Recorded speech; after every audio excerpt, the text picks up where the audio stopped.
December 2035 বিকেল বেলায় বেলকনিতে বসে পুরোনো মেমোরি থেকে গান শুনছিলাম।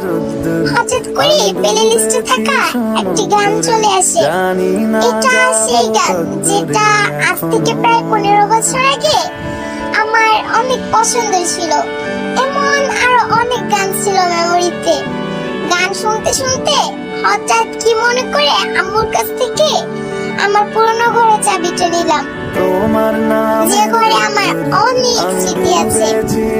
আর এসবের জন্য অনেক বকাও খেতে হয়েছিল, কিন্তু আম্মু এখনো ঠিক আগের মতো করে গুছিয়ে রেখেছেন ঘরটা।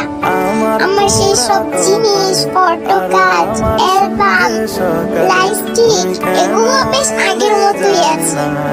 বেডের পাশে রাখা প্রিয় মানুষটার হাসি মাখা মুখটা এখনো আমার দিকে তাকিয়ে আছে। সামনের দেয়ালে টাঙানো সেই 7 রাজপুত্রের ছবিতে ধুলো ময়লা জমলেও হাসিগুলো ঠিক আগের মতো স্পষ্ট।